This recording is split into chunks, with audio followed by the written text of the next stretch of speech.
Hello guys, എല്ലാവർക്കും സുഖമൊക്കെയല്ലേ? അങ്ങനെ ചെറിയൊരു ഇടവേളയ്ക്ക് ശേഷം ഇന്ന് നിങ്ങളോട് ഞാൻ പങ്കുവയ്ക്കാൻ പോകുന്നത് കണ്ണൂർ സ്ഥിതി ചെയ്യുന്ന പൈതൽമല പോയിട്ടുള്ള ഒരു അടിപൊളി ട്രെക്കിംഗ് എക്സ്പീരിയൻസിനെ പറ്റിയാണ്. എല്ലാവരും എൻ്റെ അടുത്ത് പറയാറുണ്ട് ഒരു ഇൻട്രോ വീഡിയോ ഒക്കെ ഇട്ടൂടെ, ലൈക്കും സബ്സ്ക്രൈബും ഒക്കെ ചെയ്യാൻ പറഞ്ഞിട്ട് ഒരു ഇൻട്രോ വീഡിയോ ഒക്കെ ഇറക്കണം എന്ന് ആഗ്രഹമുണ്ട്. പക്ഷെ എനിക്ക് സമയം കിട്ടുന്നില്ല. അടുത്ത പ്രാവശ്യം നമുക്ക് സെറ്റാക്കാൻ കേട്ടോ. സോ ഇൻസ്റ്റാഗ്രാം വഴി നമ്മുടെ യാത്രികൻ എന്നൊരു ട്രാവലിംഗ് കമ്മ്യൂണിറ്റി ഉണ്ട്. അവരുടെ കൂടെയാണ് ഞാൻ ഇപ്രാവശ്യം പോയത്. കണ്ണൂരിൽ നിന്ന് പോവുകയാണെങ്കിൽ ഏകദേശം 50 കിലോമീറ്റർ ആണ് പൈതൽ മലയിലേക്കുള്ളത്. ഞങ്ങൾ കയറിയത് തളിപ്പറമ്പിൽ നിന്നാണ് ഞങ്ങൾ കയറിയത്. കുടിയാൻമല വഴിയൊക്കെയാണ് നമ്മൾ പോവുക. ഈ വിത്ത് ഗിയർ ലൈസൻസ് ഒന്നും ഇല്ലാത്തത് കൊണ്ട് മാത്രം കാറിലാണ് ഞാൻ പോയത്. ബൈക്കൊക്കെ ഉള്ളവരാണെങ്കിൽ ഒരു ഓഫ് റോഡ് ഒക്കെ എക്സ്പീരിയൻസ് ചെയ്യാൻ പറ്റുന്ന നല്ല അടിപൊളി കിടക്കാച്ചി വഴിയാണ് പൈതൽ മലയിലേക്കുള്ളത്. കർണാടക ബോർഡറിൽ കിടക്കുന്ന ഈ പൈതൽ മലയിലേക്ക് ഒരു കാടിന്റെ അതിന്റെ ഭംഗിയോടുകൂടി ആസ്വദിക്കാൻ പറ്റുന്ന വിധം ഏത് പ്രായക്കാർക്ക് വരെയും അവിടെ വരാൻ പറ്റിയ ഒരു സ്ഥലമാണ്. പ്ലാസ്റ്റിക് നിരോധിത മേഖലയായത് കാരണം കയ്യിൽ ഒരു വാട്ടർ ബോട്ടിലൊക്കെ വെക്കുന്നത് നല്ലതായിരിക്കും.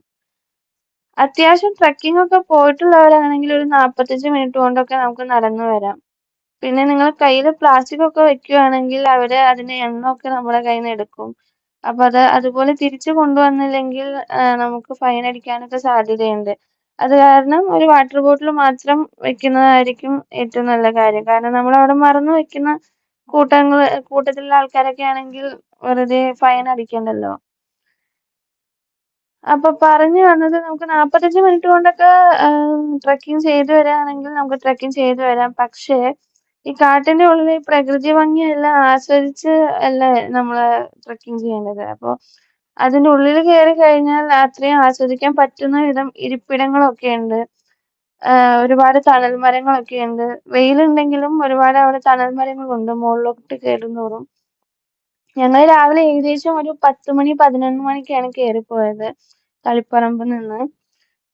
തളിപ്പറമ്പിൽ നിന്ന് ഏകദേശം 10 മണി 11 മണിക്കാണ് ഞങ്ങൾ കയറിയത്. തിരിച്ച് ഒരു ഊണ് കഴിക്കാൻ നേരമായപ്പോഴേക്കും ഞങ്ങൾ തിരിച്ചിറങ്ങിയിട്ടുണ്ടായിരുന്നു.